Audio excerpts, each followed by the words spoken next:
자, 고민정 후보가 국회에 입성하면 국회의원이 되면 지원금을 쏜다는 이인영 더불어민주당 원내대표 이야기로 자연스럽게 넘어갑니다. 자, 김 기자, 언제 어디서 있었던 이야기입니까? 네, 어제 이인영 민주당 원내대표가요, 광진을에 출마한 고민정 후보를 지원 유세하던 발언 중에 나왔던 얘기입니다.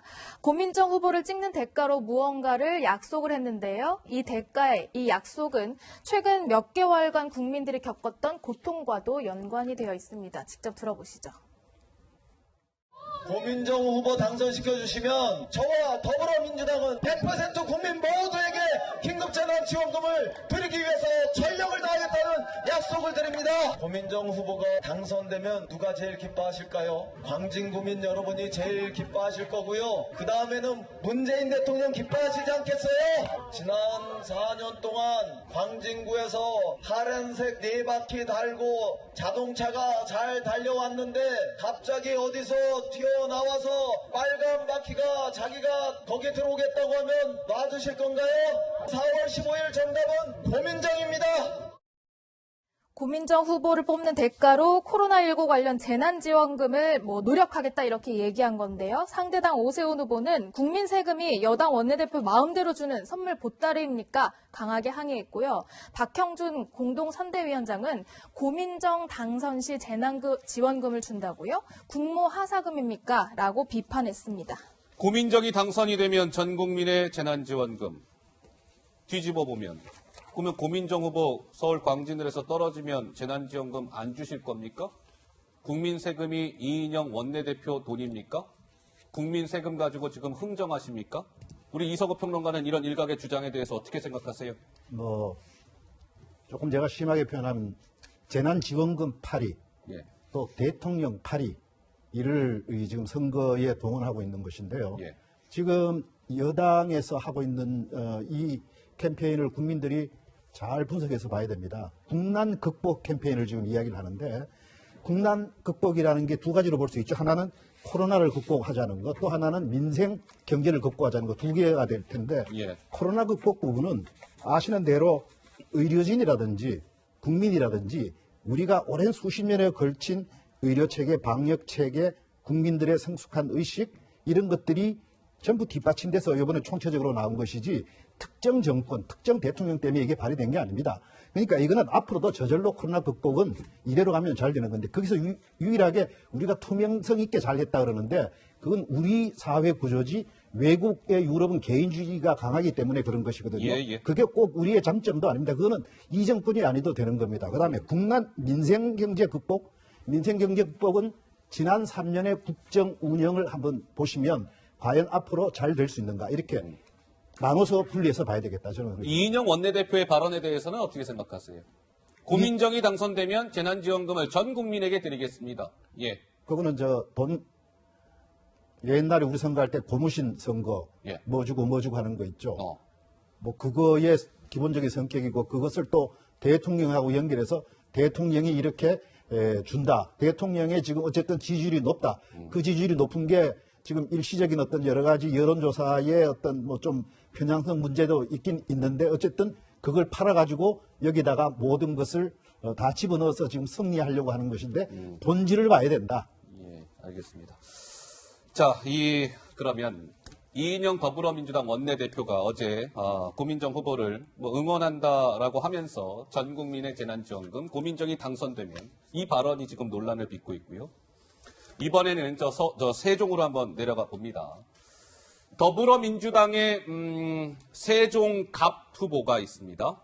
홍성국 후보. 자, 김 기자, 이번 이 홍성국 후보가 과거에 한 발언이 조금 전에 좀 기사화된 게 있습니까? 그렇습니다. 과거에 했던 그 강연 도중에 했던 발언인데요. 이런 얘기를 했습니다.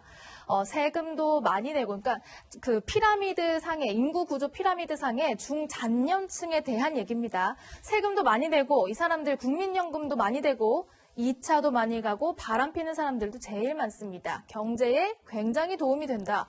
바람 피는 게 뭔가 경제에 도움된다는 취지로 이야기해서 논란인데요. 해당 발언을 직접 들어보시죠. 돈 버는 사람 제일 많으니까 돈 쓰는 사람 제일 많죠. 세금 내는 사람 제일 많죠. 국민연금 보험료 내는 사람 제일 많죠. 건강보험 내는 사람 제일 많죠. 2차 가는 사람 제일 많죠. 바람 피는 사람 제일 많죠. 이게 뭐야 다 경제에 굉장히 도움이 되는 인구 구조가 있음에도 불구하고 왜 나쁘다고. 네. 더불어민주당 세종갑 후보, 홍성국 후보가 과거 강연에서 한 이야기입니다. 2019년 2월이면 1년이 조금 지났네요. 예. 지금 이 방송을 시청하고 계시는 우리 정치데스크 시청자 여러분들께서도 이 중장년층에 해당되시는 분들도 분명히 계실 줄 압니다.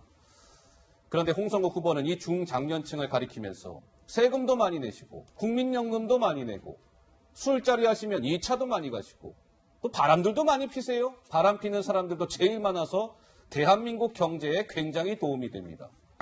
우리 김상일 평론가도 혹시 이 중장년층에 해당되시는 분 아니세요? 네, 그렇죠. 홍성국 후보의 저 발언 동의가 되세요? 어떻습니까? 저는 동의도 안 될 뿐더러요. 예. 그리고 이제 우리 당에서 저런 후보를 제대로 검증한 것인가 저는 이런 생각이 드는 게, 예. 저 발언의 내용만 봐도요, 저거는 소위 말해가지고 어떤 진보 진영의 정체성하고 전혀 안 맞는 얘기예요. 아하. 예? 저거는 뭐 이렇게 좀 어떻게 보자면은 좀 돈 있고 부자들 뭐 이렇게 잘 즐기고 많이 즐기는 사람이 경제에 도움이 많이 되니까 마음껏 즐겨라 이런 얘기잖아요. 이게 어떻게 진보의 정책이 될 수 있고 정체성이 될 수 있습니까? 전혀 우리 정체성과 맞지 않고요. 예. 어떻게 후보가 됐는지 굉장히 의심스러운 그런 분인데 저거를 또 이제 아무렇지 않게 이렇게 또 지나가야 되는 이런 상황 이 자체도 저는 우리가 좀 균형을 잡아야 될 때가 아닌가. 그렇지 않으면 예. 진짜 정치권이 균형을 안 잡으면 아까 뭐 우리 댓글에서 봤잖아요. 거기에 사람들이 바른 생각을 하고 바른 이성에 의해서 문제 제기하려는 사람은 좌절을 하고요. 예. 한쪽에 편을 서가지고 내 이익이라도 도모해야 되겠다. 그래서 편을 갈라서 싸우는 정치가 계속될 거예요. 그리고 한쪽이 피해보면 한풀이 정치가 계속되고 예, 예. 진짜 정신들을 좀 차렸으면 좋겠습니다. 정신 좀 차렸으면 좋겠다. 정의원 하신 말씀 있으세요? 네, 그 예. 중장년층 뭐 바람 운운하는 게 진보 진영의 정체성하고 전혀 안 맞는다라고 말씀을 하셨는데요. 보수 진영의 정체성하고도 전혀 안 맞습니다. 그리고 아마 본인이 국회의원 후보가 될 거라고 상상을 못했겠죠. 그러다 보니까 그 아까 우리가 얘기했던 김남국 후보하고도 좀 그 공통점이 있는데 본인이 후보가 될 거라고 생각한다면 그런 행동들을 하겠습니까? 아하. 그러니까 참 더불어민주당 대단합니다. 어떻게 이런 사람들만 딱 뽑아가지고 후보로 만드는지 정말 대단합니다. 예. 자, 세종갑 더불어민주당 홍성국 후보의 과거 강연 발언 논란 좀 짚어드렸고요. 이번에는 이 얘기 좀 해볼게요. 이 서울의 강남에요. 한 이 대형 복지관이 있는데, 김 기자, 여기서 그 복지관 이용자들에게 보낸 유인물이 논란이 되고 있는 겁니까? 그렇습니다. 이게 안내문을 보내잖아요. 선거 어떻게 투표 어떻게 하면 됩니다. 이 안내문 내용이 좀 논란입니다.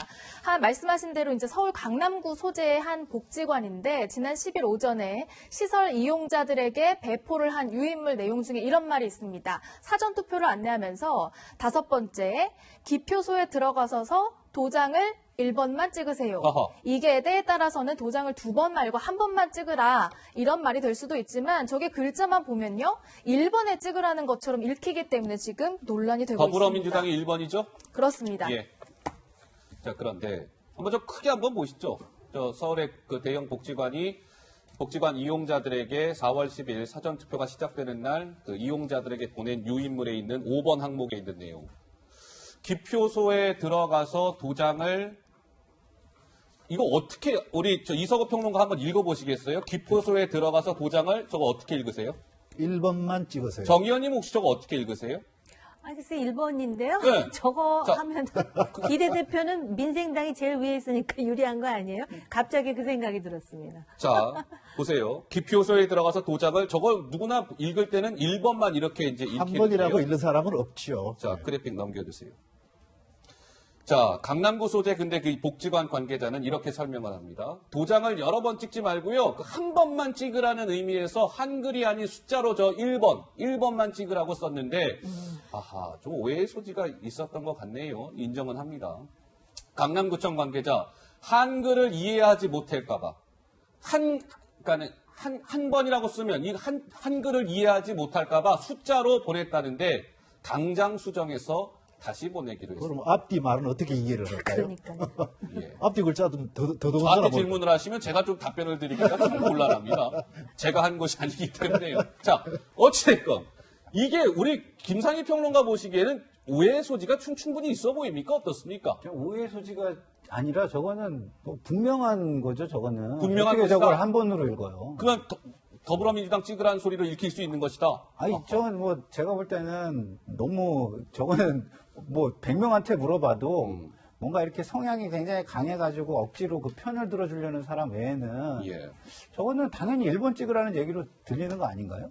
어떻게 저게 한 번이 될 수가 있어요? 우리가 뭐, 요새 뭐 인터넷이 발달하고 젊은 언어들이 많이 다른 방식으로 발전하면서 뭐 정도를 나타낼 때 뭐 일도 없다 이런 표현은 우리가 쓰는데 예. 그거하고도 또 문맥상이 뭐 우리가 컨텍스트라고 그러는데 예. 해석의 흐름상 전혀 맞지 않는 얘기죠. 저거는 어떻게 기표소에 들어가서 1번만 찍으세요. 예. 그건 좀 그러게요. 말이 안 되는 거죠. 그래서 저거는 완전 불법이라고 봐야 하는 거 아닌가요? 제가 뭐 판단할 위치에 있지는 않지만. 통합당에서는 당장 그래서 관련자들을 고발 조치하겠다 이렇게 밝혔는데요. 통합당에서는 또 이렇게 주장을 하고 있습니다. 자, 곽상도 의원인데요. 자, 한번 보시죠. 그래픽 좀 주세요. 예.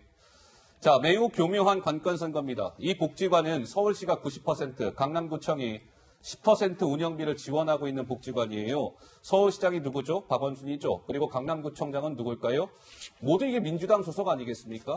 시와 구비로 운영되는 복지관이 단독으로 한글로 한 번이 아닌 숫자 1로 1번 이렇게 썼겠습니까? 매우 교묘한 관건 선거입니다. 관련자들을 고발 조치하겠습니다.